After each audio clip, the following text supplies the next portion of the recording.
प्रिय साथियों, आप सबको नमस्कार और संगठन की ओर से आप सबका धन्यवाद। आप सभी यहाँ पर पधारे और इस संगठन के कार्यक्रम को सफल बनाया।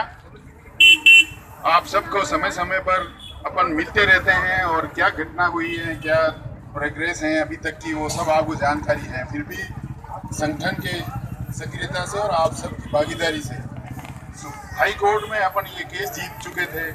गवर्नमेंट सुप्रीम कोर्ट में गई, सब जान रहे हैं आप। सुप्रीम कोर्ट ने अपने पक्ष में फैसला दे दिया। उसके बाद इस गहलोत सरकार की मति मारी गई और केवल इस केस को लटकाने के लिए ये पैसा नहीं देना पड़े, वो सुप्रीम कोर्ट के केस की रिव्यू पिटीशन हाई कोर्ट में दायर की है। एक हंसने वाली बात है कि सुप्रीम कोर्ट के केस को कैसे किस तरीके से हाई कोर्ट में रिव्यू दिया जा सकता है और वो अभी लंबित है, वो उसको एक्सेप्ट भी नहीं कर सकता हाई कोर्ट, जानते हैं। लेकिन इस केस को लंबित किया जा रहा है, किया जा रहे हैं और उसको बढ़ाने के लिए 2-3 बार सुप्रीम कोर्ट से बहुत ऐसे रिनाउंड वकीलों को वो लेकर आ गए, लाखों रुपए उनको फीस दी है, एयर फेयर दिया है, लेकिन केवल उसका मकसद ये है कि इस केस को लंबित करो।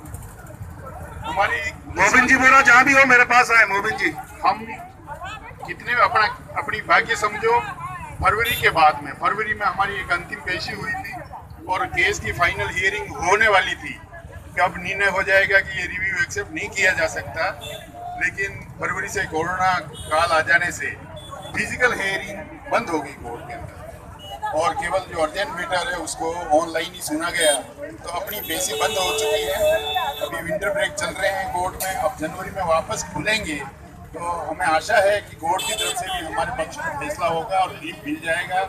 तब ये सरकार वापस, हमने जो भी कंटेम्प्ट कर रखा है कोर्ट के अंदर, वो वापस इन सरकार पर लागू होगा और इनको मजबूरन अपने को पेंशन देनी पड़ेगी। लेकिन मीनवाइल ये कोर्ट की कार्रवाई बंद हो जाने से कोरोना के कारण संगठन ने सोचा, प्रदेश स्तर के सभी साथी इकट्ठे हुए अजमेर में और सोचा कि अभी हमें क्या करना चाहिए जब कोर्ट से हमें अभी पेशी नहीं मिल रही है।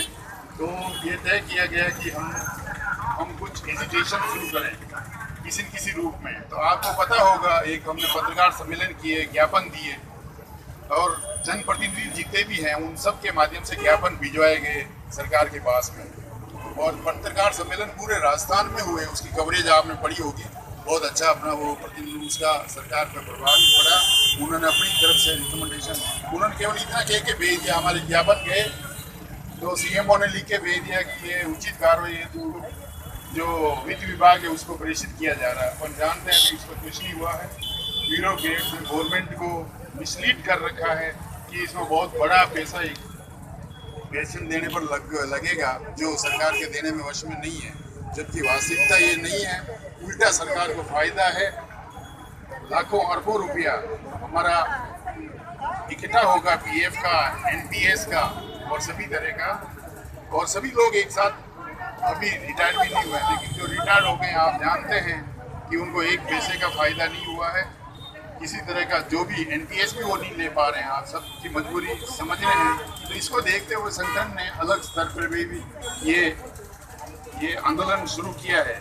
तो उसी कड़ी में आज पूरे राजस्थान में सभी जिला कार्यालय के सामने धरना प्रदर्शन हो रहे हैं, ज्ञापन दिए जाएंगे।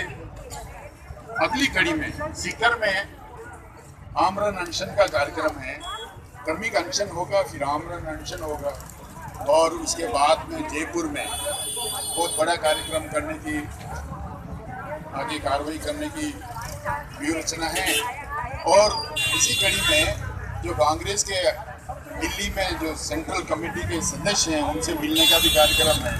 ये अपनी पैरेलल व्यवस्था है, जब तक कोर्ट से रिलीफ नहीं मिल रही है तब तक के लिए हम इस तरह का आंदोलन जारी रख रहे हैं।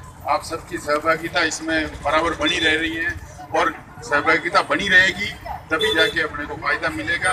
और साथियों, ये पुरानी पेंशन का फायदा बहुत बड़ा फायदा है। आप जानते हैं एनपीएस एक तरह की प्राइवेट पॉलिसी है, आपका पैसा एक तरह से पॉलिसी का, आदरणीय बांगर साहब, और उसमें एक संपर्क करें, नॉमिनल आदरणीय पैसा आपको दिया जाएगा। वो कोई पेंशन नहीं है, वो कोई प्राइवेट आदमी भी कर सकता है। तो जो आदमी अपने 25, 30, 35, 40 साल की सर्विस देके जब रिटायर्ड होता है उसको 500, 1000, 2000, ज्यादा से ज्यादा 3000 पेंशन मिले, ये कोई पेंशन नहीं कहलाती है साथियों। इसलिए आप सब इस संगठन के साथ में कंधे से कंधा मिला के लगे रहें। अति शीघ्र हमें सफलता मिलेगी और आप सब इसके हकदार होंगे पेंशन के। वो दिन दूर नहीं है, लेकिन इस सरकार को हम मजबूर करेंगे। सरकार के उल्टे दिन शुरू हो गए हैं, अब सरकार भी विचार करेगी, और नहीं करेगी तो आने वाले इलेक्शन हैं, जहाँ पे भी ये इलेक्शन हो रहे हैं उसमें हमारे सभी इस शिक्षाकर्मी संघ के सदस्य, उनके परिवार के सदस्य, उनके रिलेटिव सभी सरकार के विरोध में प्रचार करते हुए इसको धराशायी करेंगे हम, और हमारा हक लेके रहेंगे। ऐसी मेरी आप सबसे विनती है। आगे भी जब संगठन का आह्वान हो तो आप सभी कंधे से कंधा मिला के अधिक से अधिक संख्या में आके भागीदारी करिए। ये सब अपना काम है, ये किसी शिवशंकर जी का काम नहीं है, किसी संगठन का एक अकेले का काम नहीं है। साथियों, जहाँ अपने को मौका मिले अपन को कंधे से कंधा मिला के हमें सहयोग करते रहना चाहिए, तभी हमें सफलता मिलेगी। और ये बहुत बड़ी सफलता, आप सोचिए, पुरानी पेंशन जिस दिन मिल जाएगी, बहुत बड़ा फायदा हमारे पास है। ये दूसरे जितने भी फायदे हैं वो कुछ कौन है, हमें प्रमोशन मिल जाए, हमारे पोस्टिंग यहाँ हो जाए, ये कुछ नहीं है पुरानी पेंशन के सामने। इसलिए साथियों लगे रहें। भारत माता की वंदे